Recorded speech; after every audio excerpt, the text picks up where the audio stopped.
In 2013, a video was leaked. In it, Hong Kong's most famous actress, looking broken and terrified, named the two men who raped her.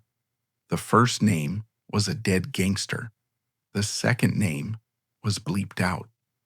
That bleep is the most expensive sound in Hong Kong history.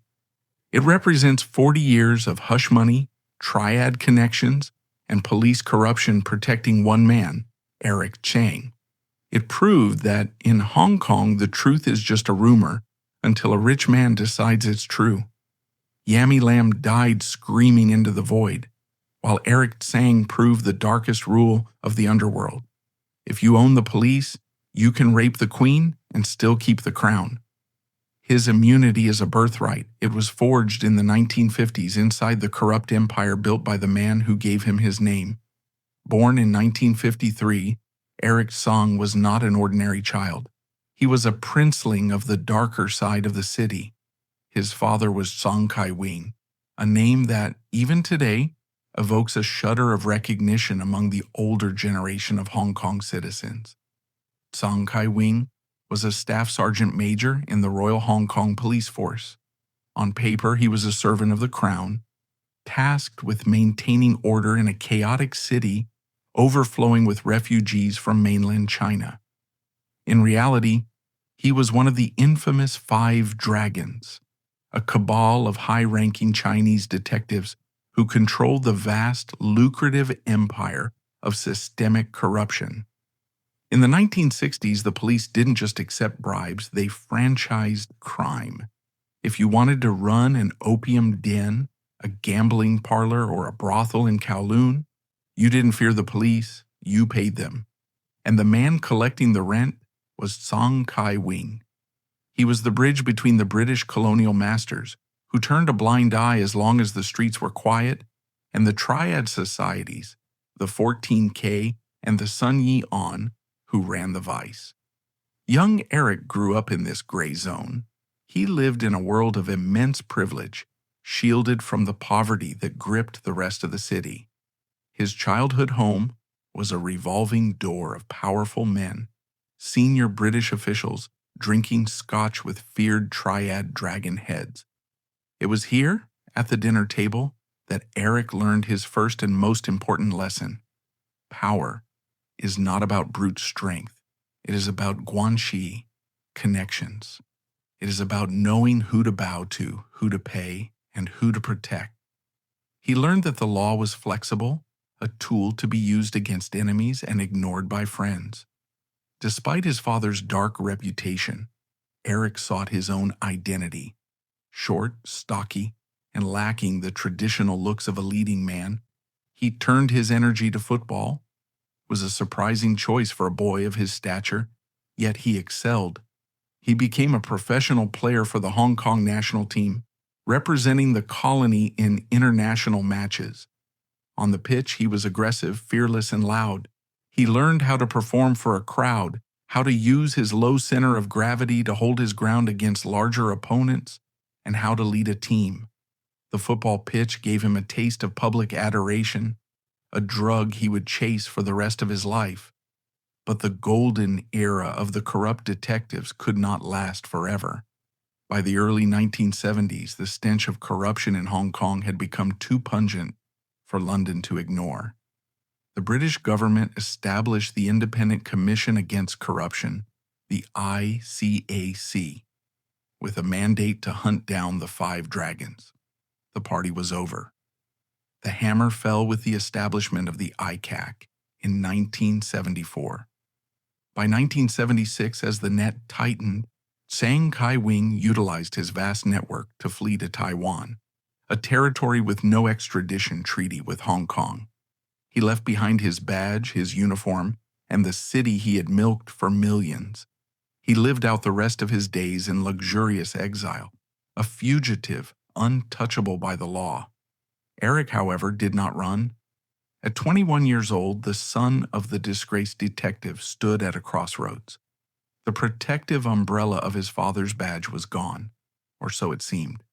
In reality, the network his father built was far more durable than any government institution. The triads remembered Tsang Kai-wing. The corrupt cops who remained in the force remembered him. They owed the father, and that debt of loyalty was transferred to the son. Eric Tsang entered the entertainment industry not as a prince, but as a grunt. It was 1975, and the Hong Kong film industry was exploding. The death of Bruce Lee had left a vacuum, and studios like Shaw Brothers and Golden Harvest were churning out kung fu movies at a breakneck pace. Eric, with his background in athletics and his fearless nature, found his entry point as a stuntman. It was a brutal education. The stuntmen of 1970s Hong Kong were a breed apart. Hard men who took real falls on concrete floors, crashed through real glass, and broke real bones for a handful of cash. There was no CGI, no safety regulations. It was a blood sport. Eric threw his body into the fray with a desperation to prove himself. He became the guy who would take the hit that no one else wanted. He was mocked for his height, laughed at for his looks, but he took it all with a smile. This is where the mask of the clown was forged. Eric realized quickly that in a world of ego-driven alpha males, the jester is the only one who can move freely between camps. If you are funny, if you are self-deprecating, if you are willing to be the butt of the joke, people lower their guard. They don't see you as a threat. They let you into the room. He aligned himself with the rising giants of the industry, men like Sammo Hung and Lau Kar Leung. He wasn't just a stuntman, he was a writer, an idea man. He could script the banter that filled the gaps between the fight scenes. He could make the stars look funnier, sharper, better. He made himself indispensable. By the late 1970s, as the disco era bled into the neon excess of the 80s, Eric Cheung began to transition from behind the scenes to in front of the camera. But he didn't just want to be an actor. He wanted to control the board. He began directing. His early work was raw, energetic, and successful. He understood the pulse of the Hong Kong audience. They wanted speed, they wanted violence, and they wanted lowbrow comedy. But the industry he was rising in was not clean. The triad, seeing the massive cash flow of the movie business, began to infiltrate the studios. They laundered money through film productions. They extorted actors. They controlled distribution. For most filmmakers, the triad presence was a terrifying imposition. For Eric Tsang, it was a familiar environment. He spoke their language. He knew the codes of brotherhood and loyalty that governed the underworld. Codes he had learned at his father's knee. He became the fixer, the go-between. When a production was held up by local gangsters demanding protection money, the producers didn't call the police. The police were useless. They called Eric. Eric would make a phone call or visit a tea house, and the problem would vanish. This utility cemented his power. He wasn't just a director, he was a diplomat for the dark side. As the 1970s closed, Eric Tsang had successfully transformed himself from the son of a fugitive into a rising power player in his own right. He had survived the fall of his father's empire and was now busy building his own. He had cultivated the perfect camouflage, the harmless, laughing big brother who just wanted everyone to have a good time. But beneath the surface, the instincts of the five dragons were alive and well. The ambition was growing. And as the golden age of Hong Kong cinema dawned, bringing with it unprecedented fame and excess, Eric Tsang was perfectly positioned to become its king. The stage was set for a reign that would be defined by brilliance on screen and absolute terrifying domination behind it. As the calendar turned to 1980, Hong Kong was undergoing a metamorphosis. The city was shedding its skin of refugee desperation and emerging as a global financial titan. Skyscrapers were clawing their way into the clouds. The stock market was catching fire, and money was flowing through the streets like water. It was an era of hedonism, optimism, and unchecked ambition. And nowhere was this energy more palpable than in the exploding world of Hong Kong cinema. If the 1970s belonged to the martial rigidity of the Shaw brothers, the 1980s belonged to the anarchic energy of a new generation. They were young, they were Western educated, and they were hungry. They called it the New Wave, but for Eric Tsang, it was simply an open field waiting to be conquered. Eric Tsang found his spiritual home at Cinema City, a production company founded by the legendary trio of Carl Maka, Raymond Wong, and Dean Sheck. Cinema City was not just a studio. It was a factory of dreams and adrenaline. They didn't make movies for critics. They made movies for the masses, fast, loud, and hysterical. Their philosophy was simple. If the audience isn't laughing or cheering every 30 seconds, you have failed. It was here, in the chaotic writers' rooms of Cinema City, that Eric Tsang's genius truly flowered. He wasn't just the son of a corrupt cop anymore. He was a hitmaker. In 1982, he directed Ace's Go Places, Mad Mission, a spy spoof that shattered box office records. The film was a cultural phenomenon, blending James Bond action with Cantonese slapstick. It cemented Tsang's status not just as a reliable hand, but as a director with the Midas touch. With success came power, and with power came a solidification of his public persona. The Big Brother image was carefully cultivated during these years. Eric Tsang became the unofficial mayor of the Hong Kong night. He was the man who picked up the check at the most expensive restaurants, the man who organized the wildest parties, the man who could get you into the VIP room. He surrounded himself with a Praetorian guard of loyal friends, Alan Tam, Natalis Chan, and the rising stars of TVB. To be in Eric Tsang's orbit in the 1980s was to be protected. He operated his social circle like a benevolent triad society. Loyalty was the currency. If you were loyal to Big Brother, he would find you work. He would lend you money. He would fight your battles. But this benevolence masked a deeply ingrained patriarchal worldview. In Eric Tsang's world, women were often relegated to two categories: the beautiful trophies to be displayed at parties, or the props to be used in his films. The casting couch culture of Hong Kong was an open secret, a pay-to-play system that everyone knew about but no one discussed. And as one of the gatekeepers of the industry, Cheung held the keys. As the decade wore on, Tsang's directorial style began to evolve. While he was famous for comedy, he harbored a desire to be taken seriously as a filmmaker. He wanted to make gritty, realistic cinema that pushed boundaries. But in his quest for realism, the lines between performance and abuse began to blur. There is a story from this era that has been whispered about for decades, a story that serves as a chilling prologue to the tragedy of Yammie Lam. It concerns the production of the 1990 film Fatal Vacation and Cheung.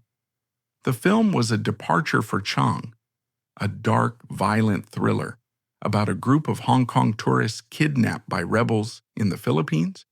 The script called for scenes of brutal realism depicting the degradation of the hostages. Cheung, serving as both director and actor, was determined to capture the raw terror of the situation. He wanted reactions that felt authentic, not acted. The production moved to the Philippines, far away from the prying eyes of the Hong Kong press and the regulations of the studio system. On location, the atmosphere was intense. The heat, the isolation, and the dark subject matter created a pressure cooker environment. The controversy centers on a pivotal scene involving a supporting actress. In the script, her character was to be sexually assaulted by one of the kidnappers. It is a standard trope in the gritty action cinema of the time, usually handled with camera tricks and careful choreography. But Tsang allegedly wanted more. According to accounts that surfaced years later, accounts that Tsang has brushed off as artistic misunderstandings, he instructed the actor playing the rapist to not hold back. The claim gained haunting weight years later when Tsang himself admitted in interviews that he had wanted extreme realism, though he maintained the encounter was supposed to be a simulated struggle that went too far. When the cameras rolled, the simulation allegedly crossed the line into reality. The actor followed his director's secret orders.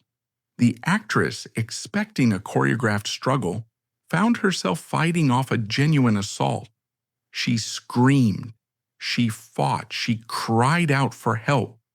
The crew, watching through the lens, initially thought it was the performance of a lifetime. But as the scene dragged on, the screams became too visceral, the panic too raw.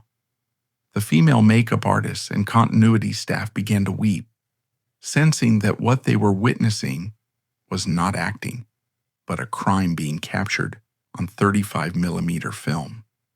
They screamed for Cheung to cut the scene, but Tsang did not cut. He let the camera roll. He captured the trauma. Only when he was satisfied with the footage did he yell, "Cut." The aftermath on the set was reportedly chaotic. The actress was distraught, traumatized, and inconsolable. The female crew members were furious, confronting Cheung about the ethics of what he had done. In the warped logic of the time, the incident was smoothed over. The method excuse was deployed. It was for the art. It was necessary for the film. The scene made it into the final cut. The film was released. Audiences watched the terror in the actress's eyes, unaware that they might be witnessing a real-life violation. The industry, dominated by men who prioritize results over safety, shrugged. Fatal Vacation is often cited as a cult classic of the genre, but for those who know the lore, it is a piece of evidence, a testament to a directorial philosophy that viewed actors, particularly women, as expendable instruments. This incident established a terrifying precedent. It proved that Eric Tsang could cross the ultimate line, the bodily autonomy of a woman, and suffer no consequences. In fact, he was praised for the film's gritty intensity. The lesson he learned was clear. In the gray zone of the movies, just like in the police corruption syndicates of his father, you can get away with anything if you are powerful enough. This immunity was not accidental, it was structural. Eric Tsang sat at the dead center of a spider web, known in Chinese culture as guanxi, but his web was reinforced by steel. Through his father, he held deep ancestral ties to the 14K triad. Through his football team, he commanded an army of loyal stuntmen and enforcers. And through his position at the Artistes Guild, he held the livelihood of every actor in his palm. Speaking against him wasn't just career suicide. In the darker corners of Hong Kong, it carried the silent, heavy threat of actual suicide. This is the invisible wall that would later trap his victims. They weren't just silenced by shame. They were silenced by the very real calculation that in Eric Chang's world, accidents happen to people who talk too much. By 1990, Eric Tsang was no longer just riding the tiger. He had tamed it. He was a wealthy producer, a celebrated director, and a beloved actor. He had successfully navigated the transition from the 70s to the 90s, accumulating layers of armor with each success. He was the big brother whom you went to for help, but he was also the man you feared to cross. But while Tsang was consolidating his empire, a new star was rising in the television studios of TVB. She was young, she was breathtakingly beautiful, and she had a fire in her eyes that refused to be extinguished. Her name was Yammie Lam. In 1990, Yammie Lam was the goddess of television. She was starring in the biggest dramas. Her face was on every magazine cover. She was the antithesis of the submissive starlet Cheung was used to. She was headstrong. She was difficult. She demanded respect. As the paths of the smiling tiger and the beautiful goddess began to converge, the stage was set for a collision that would not happen in the glare of the spotlight, but in the shadows of a hotel room in a foreign land. The golden age was about to curdle into something wrought. The predator had honed his skills, and the perfect prey had just walked into the clearing. By the early 1990s, the Hong Kong entertainment industry had evolved into a closed ecosystem, a high-pressure terrarium where oxygen was supplied by the triads and light was filtered through the corporate lens of TVB. At the top of this food chain sat the big brothers, men like Tsang, Jackie Chan, and Sammo Hung. They were the suns around which all other planets orbited. But in 1990, a new celestial body had entered the system, burning so bright she threatened to outshine them all. Yammie Lam. To understand why Yammie Lam became the perfect target for a man like Tsang, you have to understand what she represented. She was not the typical Hong Kong starlet. In an industry that demanded total submission, where actresses were expected to be doll-like, giggling, and grateful for every scrap thrown their way, Yammie was fiercely, dangerously independent. They called her the Beauty of Mount Wu Tai, a title implying she was the most beautiful actress across all 5 major television stations in Hong Kong. But her beauty was sharp, almost intimidating. She had a reputation for being difficult. In the coded language of TVB executives, difficult meant she refused to play the game. She rejected unfair contract extensions. She refused to attend the sleazy dinner parties where wealthy tycoons shopped for mistresses. She wanted to be an actor, not a commodity. This independence made her an anomaly. But to a predator, it made her a challenge. Tsang, by this point, was the unofficial social director of the industry. He didn't just control the social circle. He controlled the flow of opportunity. In the cutthroat world of TVB, Eric's nod was the invisible currency that could launch a career or end one before the first audition. To cross him was to be erased from the call sheets entirely. Yammie didn't kiss the ring. She kept her distance. And in the patriarchal structure of Hong Kong showbiz, a woman who says no is often viewed as a woman who just hasn't been broken yet. The intersection of their lives was inevitable.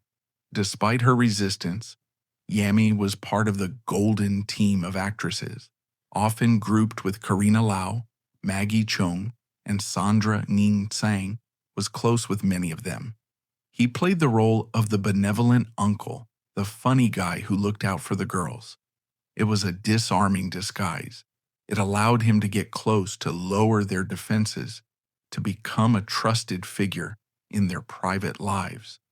The timeline of the tragedy narrows down to a specific period in the mid-1990s. The exact date remains a subject of agonizing debate, buried under decades of silence and conflicting reports, but the location is etched in history: Singapore. The narrative of the Singapore trip is the centerpiece of the allegations that would surface 20 years later. It wasn't a film shoot for Yammie. It was framed as a leisure trip, a chance to visit friends and perhaps discuss potential projects. Tsang was there, filming or scouting, holding court as always. According to the account Yammie Lam would later give, a testimony delivered with the shaking voice of a broken woman, the trap was sprung with chilling simplicity. It didn't happen in a dark alley. It happened in the safety of a hotel room under the guise of friendship. The allegation details a classic predatory setup. Cheung, the big brother, invited Yammie to join his group. There was alcohol, lots of it. In the culture of the big brothers, drinking was a mandatory sport. If you didn't drink, you were disrespecting the host. Yammie, known for her spirited nature but not for her tolerance, drank. What happened next, according to her testimony, was not a seduction, but an ambush. She described how the other friends left or were sent away. She described how the smiling tiger entered her room. The details she provided in her later years were sparse but devastating. She spoke of a man who used his power and his physical presence to overpower her. She spoke of the shock, the utter paralyzing disbelief that the funny man, the big brother who was supposed to protect them, was doing this to her. In her 2013/2018 interview, she said, "I thought he had drunk too much, but he possessed me." The phrase "possessed me" is a haunting translation. It implies a total theft of autonomy. It wasn't just a physical violation, it was a psychological shattering. But the true horror of the story lies in the immediate aftermath. In a Western context, we might expect a police report, a hospital visit, a scream for justice. But this was 1990s Hong Kong. This was a world where Eric Tsang was royalty, and Yammie Lam was just an employee. She described lying in that hotel room after he left, staring at the ceiling, consumed by a cold, crushing realization. If she went to the police in Singapore, who would believe her? She was a foreign actress. He was a powerful producer with connections to the triads and the authorities. If she went to the press in Hong Kong, they would destroy her. They would call her a whore. They would say she seduced him for a role. She realized in that terrifying silence that she was completely alone. The big brother had calculated the odds perfectly. He knew that her shame and his power would form an invisible prison bar that she could never break. She bought emergency contraception the next day, she packed her bags, and she returned to Hong Kong. But the Yammie Lam who landed at Kai Tak Airport was not the same woman who had left. The beauty of Mount Wutai had been hollowed out. The fire in her eyes had been replaced by a flickering paranoid shadow. Friends noticed the change immediately. She became erratic. She started missing shoots.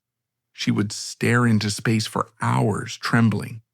When people asked her what was wrong, she couldn't speak. How do you tell the world that the industry's favorite clown is a monster? Eric Cheung, meanwhile, returned to his life as if nothing had happened. He continued to host his shows, crack his jokes, and accept his awards. He looked at Yammie with the same smiling eyes, daring her to speak. It was the ultimate gaslight. His normality made her feel insane. This was the beginning of the madness of Yammie Lam.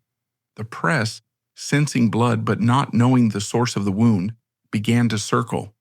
They didn't see a victim of trauma. They saw a diva having a meltdown. They sharpened their pens.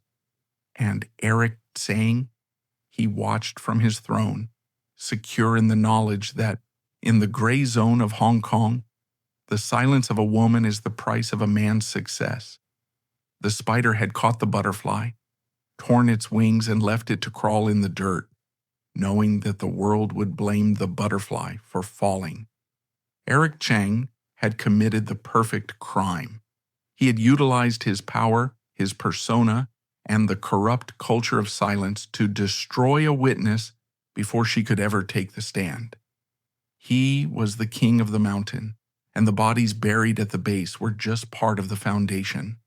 But trauma does not disappear, it festers. And as the 90s drew to a close, the smiling tiger believed he was safe, unaware that the ghost he created would eventually find a voice.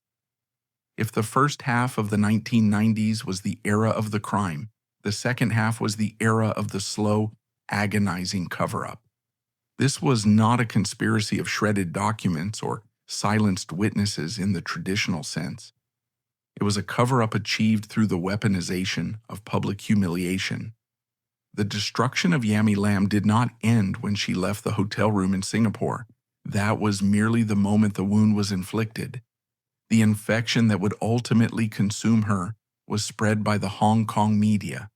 the calculated indifference of the film industry, and the deafening laughter of the man who had broken her.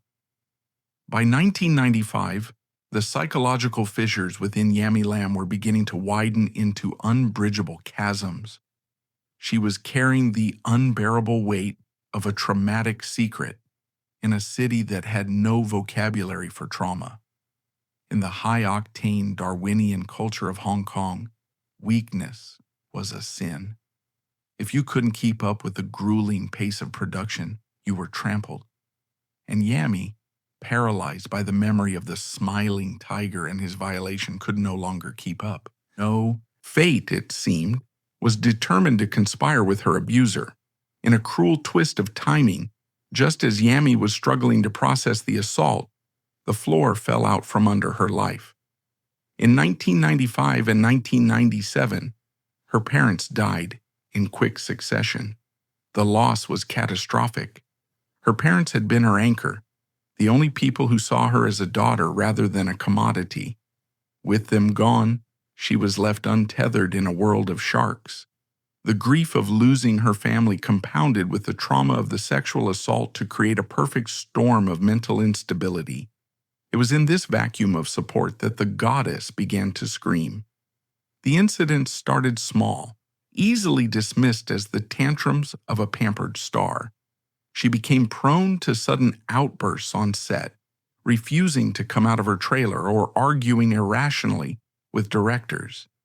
In a compassionate society, these behaviors would be recognized as the frantic distress signals of a woman suffering from severe PTSD and complex grief. But Hong Kong in the late 90s was not a compassionate society, it was a coliseum. And the paparazzi were the lions waiting for the gladiator to stumble. The tabloids, sensing a shift in the wind, turned on her with a ferocity that remains shocking to this day. The headlines changed overnight. She was no longer the beauty of Mount Wutai, the jewel of the station. She was now branded with a new cruel moniker that would stick to her until her death, Dian Wang, the crazy queen. Photographers began to stalk her with sadistic intensity. They camped outside her home 24 hours a day, waiting for a slip-up, a frown, a moment of disarray. When she drove her car off the road in 1998, dazed and confused, the press did not call an ambulance first. They took photos of her bleeding face. They captured her in moments of extreme vulnerability.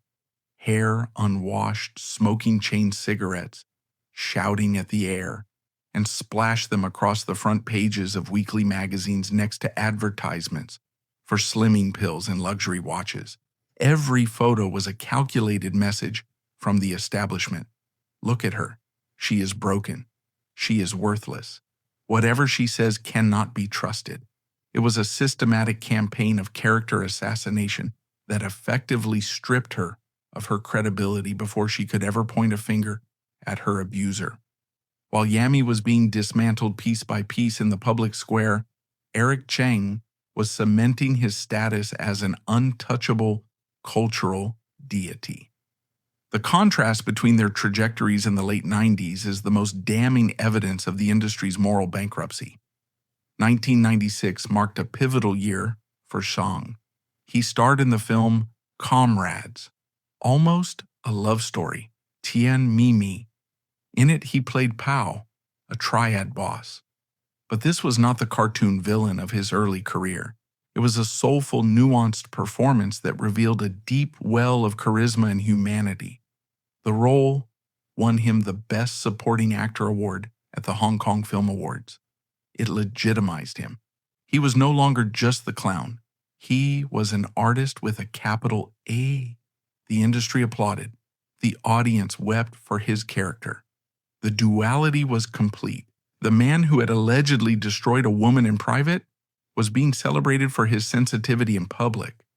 Simultaneously, Tsang launched the Super Trio series, Chi Gui Wa, in 1995. It became the highest-rated variety show in Hong Kong history. The premise was simple. Celebrities played chaotic, slightly humiliating party games. Eric Cheung was the prize master. He controlled the game, he blew the whistle. He decided who got a pie in the face and who won the cash. The symbolism was grotesque. Every week, millions of families sat down to watch Eric Tsang preside over a chaotic playground, laughing his distinctive, rasping laugh. He was the master of ceremonies for the entire city's joy. His face was synonymous with happiness. How could anyone point a finger at the man who made Hong Kong laugh? The sheer volume of his celebrity drowned out the silence of his victim. As the millennium approached, the year 1997 brought the handover of Hong Kong to China. The city was gripped by an existential anxiety, a fear of the unknown. In this atmosphere of collective neurosis, the plight of one crazy actress seemed insignificant. Yammie's decline accelerated into a freefall. She was blacklisted by the major studios. No producer wanted to hire the liability that was the crazy queen. Her income evaporated. She made bad investments in a volatile property market. By the end of the 90s, the woman who once commanded the highest fees in television was facing bankruptcy. There is a particularly haunting narrative from this era regarding the Big Brothers and their reaction to her fall. In the tight-knit circle of Hong Kong celebrities, everyone knew Yammie was in trouble, yet the assistance she received was sporadic and often patronizing. Some stars offered small amounts of money, treating her like a beggar rather than a colleague. But no one asked the question, why? Why did the most beautiful woman in Hong Kong suddenly go mad? The answer was an open secret. The whispers about Singapore were circulating in the VIP rooms and the makeup trailers. People knew, or at least they strongly suspected, that something had happened with Eric Cheung. But the cost of speaking out was too high. Eric Cheung controlled the casting lists. He controlled the awards. He was the bridge to the mainland Chinese market, which was just opening up. To side with Yammie Lam was career suicide, so the industry collectively looked away. They rationalized her destruction. They told themselves that she was always unstable, that it was genetic, or that she had bad luck. They rewrote her history to absolve themselves of complicity. They normalized the sight of her wandering the streets of Stanley, looking like a ghost, while they drove past in their Mercedes-Benzes on their way to Eric Cheung's legendary birthday parties. By the year 2000, Yammie Lam was effectively erased from the professional world. She was admitted to psychiatric hospitals multiple times. The doctors treated her for schizophrenia and severe depression, pumping her full of sedatives that dulled her eyes and slurred her speech. But they were treating the symptoms, not the root cause. There is no pill that can cure the trauma of unpunished injustice. The smiling tiger had successfully run out the clock. In the eyes of the public, the connection between him and Yammie had been severed. He was the legend. She was the tragedy. They existed in separate universes. He had successfully gambled that her mind would break before her silence did. But the turn of the millennium brought with it a new variable that the Big Brothers could not control: the rise of the internet. The control of information was beginning to slip from the hands of the traditional media barons who protected their own. On early forums and message boards, the rumors refused to die. The story of the Big Brother and the goddess became an urban legend, a dark folk tale passed down by fans who remembered the truth. Yammie was broken, yes, but she was not dead. And deep within the fog of her medication and her trauma, a spark of defiance remained. She was holding on to the truth like a piece of driftwood in a hurricane. The era of silence was ending. The era of the secret was about to begin, leading to the final explosive confrontation that would shake the foundations of the empire Eric Tsang had built. The new millennium broke over Hong Kong not with a bang, but with a slow, grinding hangover. The adrenaline of the 1997 handover had faded, replaced by the grim realities of economic recession, the SARS epidemic, and a film industry in freefall. The golden age was officially dead, the money that had once flowed like water through the studios dried up, and the triads, sensing the shift, moved their capital into real estate and casinos. In this new, harsher landscape, the gap between the winners and the losers became a canyon. And no two people illustrated this divide more starkly than Eric Cheung and Yammie Lam. For Eric Cheung, the 2000s were the years of coronation. If the 90s had been about acquiring power, the 2000s were about institutionalizing it.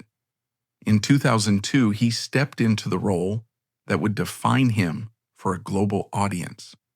Han Sam, the ruthless, calculating triad boss in Infernal Affairs. The film was a masterpiece, a gritty reinvention of the crime genre that would later be remade by Martin Scorsese as The Departed. But for those in the know, watching Eric Tsang play Han Sam was a surreal experience. On screen, he was a man who ordered murders with a smile, who manipulated police and criminals alike, who believed that destiny was something you seized by the throat. It was a performance of terrifying authenticity. He didn't seem to be acting. He seemed to be channeling the very essence of the gray zone he had inhabited his entire life. Off-screen, his authority was absolute. He served as the president of the Hong Kong Performing Artists Guild. This was not a ceremonial title. It meant he was the union boss, the negotiator, the man who spoke for the entire industry. He held the power of the blacklist. If you were an actor in trouble, you went to Eric. If you were a director looking for funding, you went to Eric. He was the big brother of the entire ecosystem. The sheer magnitude of this dominance was displayed for the world to see in April 2013, the year of his 60th birthday. In Hong Kong, the Film Awards is the equivalent of the Oscars, a sacred date in the calendar. Yet that year, the committee did something unprecedented.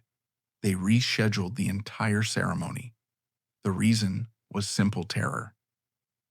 Eric Cheung was throwing his birthday party on the same night. The organizers knew that if they forced celebrities to choose between the Oscars and Big Brother Eric, the red carpet would be empty. Everyone would be at Eric's party to kiss the ring. This wasn't just popularity, it was feudalism. While Yammie Lam sat alone in a public housing estate speaking to ghosts, Eric Cheung literally forced the entire industry to bend the knee to his birth date. While Tsang was wearing tuxedos and collecting accolades, Yammie Lam was scavenging for food in garbage bins. The 2000s were a decade of hell for Yammie. The madness narrative had taken full root. She was no longer an actress, she was a spectacle. The Hong Kong paparazzi, arguably the most vicious in the world, treated her not as a human being but as a zoo animal. They documented her every decline with gleeful precision. In 2006, the final indignity occurred. Yammie Lam declared bankruptcy. The woman who had once been the highest-paid actress in the territory was now living on a government subsidy of a few thousand Hong Kong dollars a month. She moved into the Ma Hang estate in Stanley, a public housing complex. The images from this era are difficult to look at. The goddess had aged prematurely. Her hair, once a cascading mane of silk, was chopped short and turning gray. Her figure had bloated, a side effect of the heavy antipsychotic medication she was prescribed. She was frequently photographed smoking cheap cigarettes on street corners, staring vacantly at passers-by who pointed and laughed. The public narrative was simple. Yammie Lam had lost her mind. The tabloids speculated about spiritual possession, about a curse, about drug abuse. They invented every possible reason for her downfall except the one that was true. But Yammie, in her lucid moments, was not crazy. She was angry. Throughout the mid-2000s, there were flashes of the truth. Neighbors in Stanley reported that she wasn't incoherent. She was traumatized. She would speak to people she trusted about the evil men in the industry. She would talk about the injustice of it all. But these were just conversations on a park bench, easily dismissed as the ramblings of a bitter, washed-up star. Then came 2013, the year the ghost spoke. The media landscape was shifting. The print tabloids were dying, replaced by digital outlets hungry for viral content. Next Magazine, a publication known for its aggressive investigative tactics, secured an interview with Yammie Lam. The journalist expected a puff piece about a fallen star, perhaps a "Where are they now?" segment highlighting her poverty. What they got was a confession that should have burned the industry to the ground. The interview took place in a modest room. Yammie looked frail, her gray hair dyed a stark black, clutching a cigarette. But her eyes were clear. The interviewer, sensing her lucidity, pushed past the usual questions about her finances and asked the question that had been hanging in the air for 20 years. "Why do you hate them so much? What happened?" And Yammie told him. On camera, she calmly stated that the root of her mental illness was not genetic, nor was it spiritual. It was trauma. She explicitly stated that she had been sexually assaulted by two separate men, two big brothers of the Hong Kong film industry. She described the first man, a powerful figure who had since passed away. But then she moved to the second man, the man in Singapore, the man who was still alive, still powerful, still smiling on TV every week. In the raw footage, she named him, but the public did not hear the name. When Next Magazine released the video in 2013, the audio was heavily redacted. Every time she spoke the names, a sharp electronic beep censored her voice. The subtitles were blurred. The editors of the magazine made a calculation. They knew that publishing the name of Eric Tsang in connection with a rape accusation would unleash a legal and political firestorm they might not survive. Hong Kong's libel laws are draconian, and Tsang's influence was boundless. So, they silenced her again. However, they left enough clues. They described the second attacker as a powerful industry figure who was still active and known for his big brother status. The video went viral. The internet forums of Hong Kong, Golden Forum, and HK Discuss exploded. The netizens, who had grown up watching the industry, connected the dots immediately. Who was the big brother who was in Singapore with Yammie in the 90s? Who was the man she had always seemed terrified of? Who was the smiling tiger? The name Eric Cheung began to flood the comment sections. The open secret was no longer secret. It was being shouted in the digital town square. Eric Cheung's reaction to the 2013 interview was a masterclass in arrogant dismissal. He did not hold a press conference. He did not issue a denial. He simply ignored it. When reporters cornered him at events asking about the rumors, he would laugh them off. "You know Yammie," he would say with a sympathetic shrug. "She is not well. We should pray for her." It was a brilliant, cruel defense. By framing her accusation as a symptom of her madness, he immunized himself. He didn't need to sue her for libel. Suing a crazy woman would only make him look like a bully. By doing nothing, he reinforced the idea that her words were meaningless. The industry followed his lead.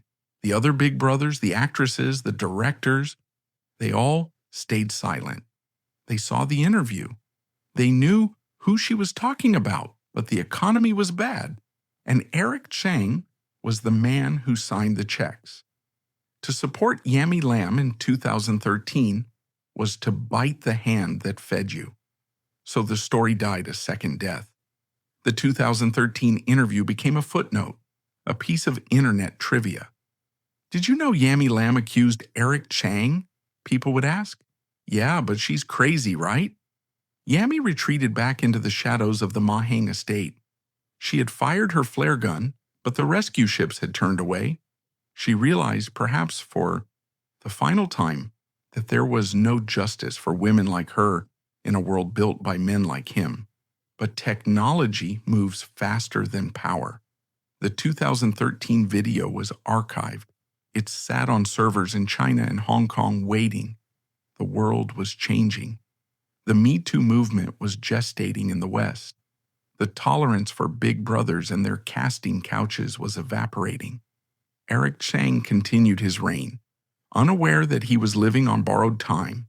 He thought the silence of the 2013 edit was permanent. He didn't realize that the beep that covered his name was not a wall, but a dam. And dams eventually break. The world changed in October 2017. In Hollywood, the New York Times and the New Yorker published their investigations into Harvey Weinstein. The dam broke. Suddenly, the casting couch, that polite euphemism for systemic sexual extortion, was no longer a joke. It was a crime. The Me Too movement swept across the globe like a purifying fire, toppling titans who had stood untouchable for decades. Kevin Spacey, Les Moonves, Charlie Rose, men who held the keys to the kingdom, were suddenly being dragged out of their castles. In Hong Kong, the atmosphere was tense. The industry watched the American reckoning with a mixture of fascination and dread. The big brothers of the East looked at the fall of the big brothers of the West and wondered if the contagion would cross the Pacific. Eric Cheung, secure in his position as the general manager of TVB and the godfather of the Artiste Guild, seemed unbothered. He continued his routine, the game shows, the galas, the horse racing. He relied on the cultural firewall of Hong Kong, a society that valued face over truth and loyalty over justice. He believed that the 2013 interview, with its beeped-out names and blurred subtitles, was dead and buried.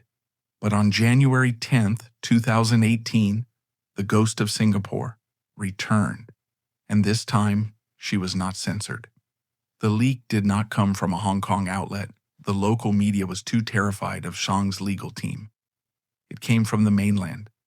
Zhuo Wei, known as China's best paparazzo, a man who had built a career on exposing the hypocrisy of the elite, released the raw, unredacted footage of the 2013 interview with Yammie Lam.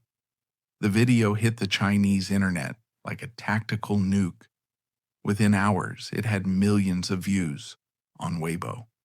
It crossed the digital border into Hong Kong, spreading through WhatsApp groups and Facebook feeds, faster than any censor could delete it. For the first time, the public heard the voice of Yammie Lam without the electronic distortion.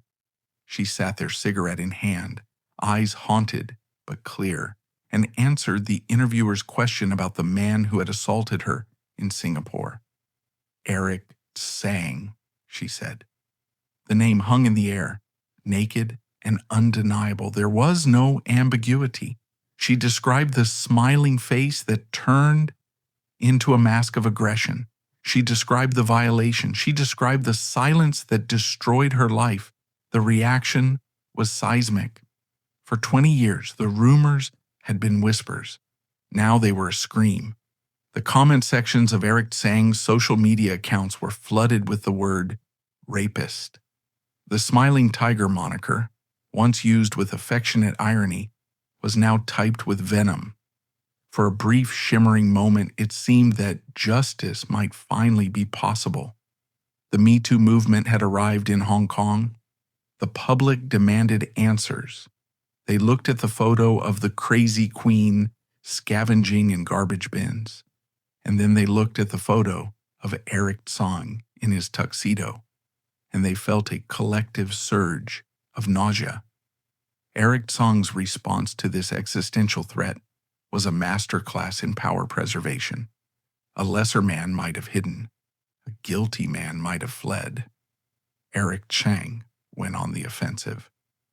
On January 17, 2018, 1 week after the video leaked, Tsang held a press conference. The imagery of that day was stark. He did not sit alone. He sat flanked by a phalanx of high-priced lawyers. He wore a dark suit, his face set in a grim mask of righteous indignation.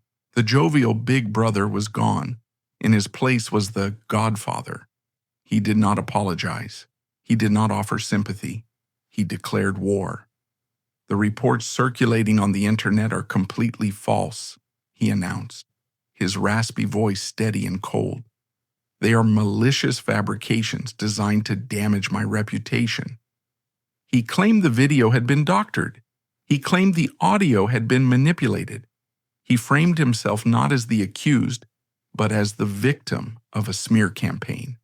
He threatened immediate legal action against anyone, media outlets, bloggers, or individual social media users who reposted the video or repeated the allegation. "I am a father," he said, invoking his family. "I am a grandfather. I have always been a role model in this industry." It was a chilling performance.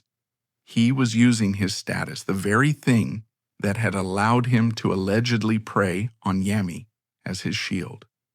He was daring the world to choose. Do you believe the role model, the man who has entertained you for 40 years, the man with the lawyers and the money? Or do you believe the mad woman, the bankrupt spinster, living in public housing? The strategy worked. The Hong Kong media, facing the threat of bankrupting defamation lawsuits, backed down immediately. The headlines shifted from Yammie Lam accuses Eric Tsang to Eric Tsang denies false rumors. The video was scrubbed from major platforms, but the most devastating blow to the pursuit of justice came not from Tsang, but from the industry itself. In the wake of the accusation, a few brave souls tried to speak up. Grace Lam, the former president of the modeling agency Ford Models in Asia, posted on social media that she believed Yammie. She hinted at other stories, other victims. She was immediately swarmed, not by the public, but by Tsang's allies. The golden circle of Hong Kong celebrities circled the wagons. Veteran stars, men and women who had worked with Tsang for decades, gave interviews vouching for his character. "Eric is a gentleman," they said. "He loves to joke, but he would never do this." Yammie is confused. It was a wall of silence built on 40 years of favors. Everyone owed Eric Tsang something, a role, a loan, a connection. And now he was calling in his debts. The police did not open an investigation. The assault had allegedly happened in Singapore decades ago. It was out of their jurisdiction. The Singaporean police did not open an investigation. Without a formal report from the victim, they were powerless.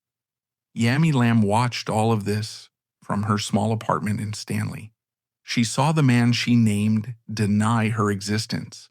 She saw the industry she helped build call her a liar. She saw the world move on.